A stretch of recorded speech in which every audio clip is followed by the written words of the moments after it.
Hello, my beautiful friends on YouTube. And if you're watching from Facebook Live, hello to you as well. I'm live again and it feels really, really good. If you are watching live on YouTube, please do me a favor. If you're not already subscribed, hit the subscribe button and give this video a thumbs up if it resonates with you, because it really does trigger the algorithm and it helps to grow and expand our lovely community.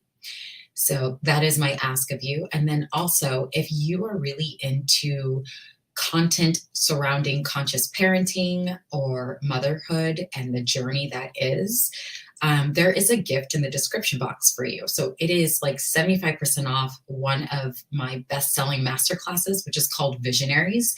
And it's all about us as mothers being the soul-led leaders to raise heart-centered and soul-led children. So we are the leaders of this new paradigm, and how do we hold a context and a vision that supports us through the really beautiful times and the really difficult times?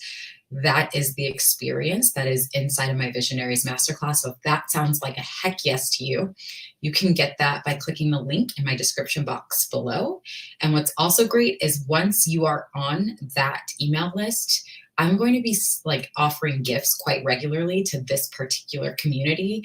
So it'll be great to interact with me, and then just keep an eye on the emails that are coming in for me, because something I want to do regularly is start to give back to this incredible community. So you'll be seeing different types of gifts spanning from all different pieces of my work. But at the moment, it is this really, really beautiful discount on this masterclass.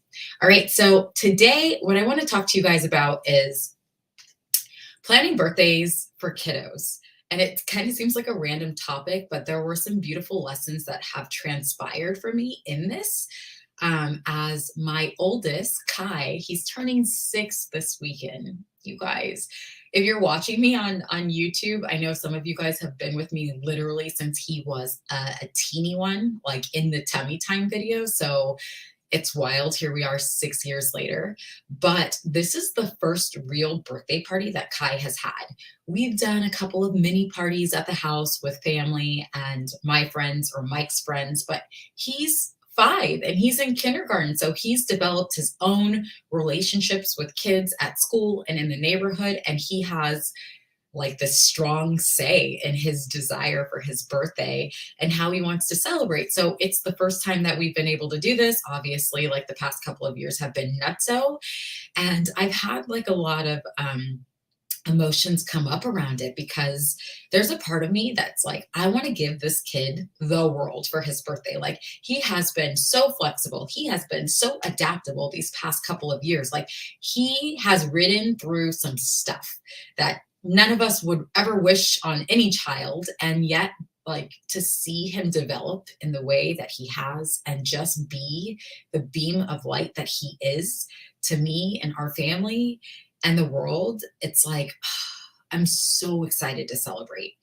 And that's really what this conversation is about, because without this particular life experience, it's easy to get into the monotony of, oh, here comes a birthday again. Like, what are we going to do this year? You know, what should we do? Buy the decorations. And it all feels like very automated, and it becomes this checklist. And what happens when there's this checklist is stress can sometimes be added in that. Like, I got to do this. I got to do that. Crap, I'm late. I forgot to do X, Y, and Z. And that really strips the joy and the gratitude from all the pieces that go into the celebration. And I found myself getting into this energy of, crap, there's a checklist. Crap, there's only like 6 days left, 5 days left. I've got to get this done. And oh no, I forgot to do this. And I think it's why so many of us don't want to do it. We're like, what's the easiest way to like celebrate and not have me get so involved and entangled with becoming a party planner? And so I really had to pause. And this was like the goal that came through for me that I wanted to share with you in this short live is, when we do that, it obviously takes us out of the frequency of the celebration and the gratitude and the excitement. And so this is why we're doing it in the first place, to celebrate our children. So I really pause and I go back to my why. I ask myself, why am I even doing this? And I think about who Kai is. And it literally makes me so emotional because this kid has been such an incredible big brother to his little sister, Naya. I'm so grateful. Like their age gap has been just perfect for our family dynamic. And I never thought that they would have such an age gap. They're 4.5 years apart. And he has been such a support.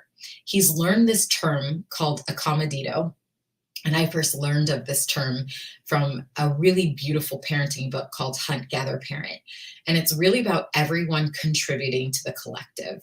And, it's not reward based on chores or, here's this for doing that. It's really like everyone is contributing something to this collective. And so when we ask Kai to watch his sister or to keep an eye on his sister or to play with his sister, it's like he understands and he'll be like, accommodito, that's fine. And it's the sweetest thing ever. And he's just this really mature, receptive, loving, compassionate, joyful little boy who brings so much light to everyone that he meets. And when I come back to this feeling, I feel my cells vibrating. It brings me back into the joy and the excitement of every aspect of putting together this party for him. When I pick out the decorations, when I'm renting the tables and the chairs, it's just like I'm thinking about his face because he doesn't really know that any of this is happening. He thinks that some kids are coming back for lunch after school and they're going to celebrate, but he has no idea all of these little pieces that we've put together for him to surprise him. And it just makes the whole experience so much more joyful. And so this was the invitation for myself. And this is my invitation to you because we're doing this every year in some form or fashion for our children. And I know that when you have multiple children, it gets even more stressful because you're like, we just had a birthday or we just celebrated the holidays. And now here's this and now here's that. And it kind of feels like this never ending hamster wheel that we're on, but it's like we miss the beauty and we miss the experience and the growth and the joy that is encoded in all of these pieces leading up to that big day. So my invitation to you is to go back to your why. If you're starting to feel stressful, if you're starting to feel like, gosh, there's so many moving pieces and you feel like you're in charge of making it all happen, go back to your why. And then also ask yourself, is all of this necessary? If you're doing this, you go back to your why. And for me, it was, I know what Kai's face is going to look like when he comes home on Friday after school and sees everything set up with all of his favorite things and all of his favorite people. And that brings me joy. So asking yourself, like, are we doing this for an aligned reason? Is it really going to bring your child joy? And if it isn't, maybe you're doing this because you feel like there's this external pressure, could even be internal pressure, but it's like, are you doing it just because you feel like that's what's expected of you? Like every kid has a birthday party, you're getting invitations sent home from school. Like, are you going to be the whole parent that doesn't throw your kid a party? But really coming back to that soul alignment of like, it doesn't have to be for you. It doesn't have to be for your kid. There's 1,000,001 ways to celebrate and to be in the frequency of gratitude and joy and celebration for who your kiddo is and this special day between you and your family. And so if it is aligned and you're still feeling stressed, my next question or invitation is, where can you pare down?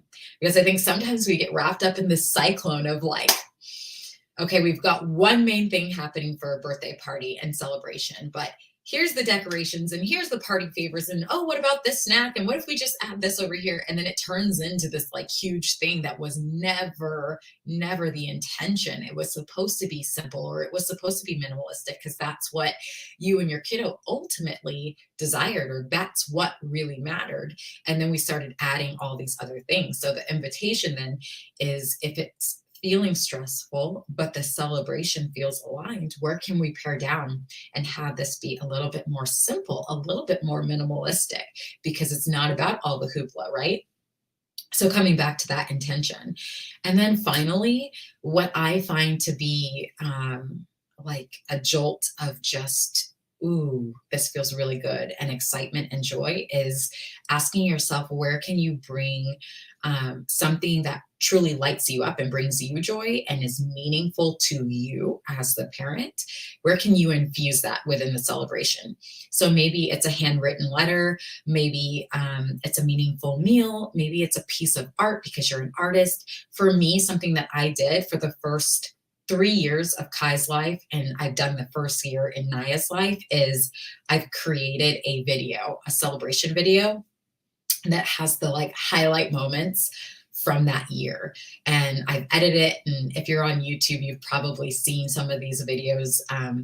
When Kai was younger and Naya just had her birthday in October. And it's like my little love note to them. It's like, here's what we did for the year. Here's how I'm going to remember you at this age. And it's been really fun watching Kai, now that he's older and he can appreciate these things more, go back and ask to watch these videos. Like, he smiles from ear to ear when he sees his first year video. Or Mike and I have a wedding video and he's even asking to see that. So having these like time capsules, these little moments in time where it's just like, here we were, here's who we were, and look how we've grown, look at how far we've come, have been my way to really infuse gratitude and love and appreciation. And it brings me so much freaking joy. And I release the expectation around what it means for my children in doing it. I do it because I want to do it. And it's my way of expressing love and gratitude. And I'm grateful that as he's gotten older, he has come to appreciate it too. But obviously, they're little ones. And sometimes we get our little egos and our hopes and our fears wrapped up in our meaningful contributions in the celebration. So just releasing that and saying, like, this is how I choose to express my love and gratitude and celebrate you. And coming back to who they are and what they are for you in the world, and celebrating all of that. So that is my little mini live stream. I do plan on doing these more often, and then actually infusing some Q&As into the live, because I think that would be a lot of fun. Little Miss Naya is going to be headed to a daycare in the coming week or weeks, which frees up my schedule substantially. And that is another piece I just want to add before I sign off here, is sometimes the suffocation and the stress and the feeling of there's so much to do and so little time comes because we don't have enough spaciousness in our schedule. And this is actually a conversation I was having with a beautiful friend inside of a mastermind that I'm in. And the beauty of being intentional about freeing up more time, giving yourself more space to enjoy these moments, to enjoy either baking a cake or picking out the cake or the decorations, because when we feel squeezed, it's harder to get into the frequency of celebration and love and joy and gratitude, right? And we're all in different phases in our life, and maybe that's available to you in this moment, and maybe it's not. But my invitation again is to do those things when you have the most spaciousness, and not when it's like, I'm in the middle of juggling 6 things, but oh, I forgot to do this. Set a reminder, come back to it. That way it's easier for you to be in the energy of this feels good. And he's going to be so excited, or she's going to be so excited. Hey, Jay. So those are my tips for you. I hope you found them helpful. Again, if you're not subscribed, do me a favor, hit the subscribe button, hit the bell notification if you don't want to miss helpful content like this, and give it a thumbs up if it resonates with you. I am sending you so much love. Thank you for being here, and I will see you soon. Hey, Kevin, being pregnant with my first, any tips for doing milestone birthdays? Oh, congratulations. That's really exciting. Milestone birthdays. So 1, 5, 10. Here's the thing. At the end of the day, it is it's self-imposed pressure.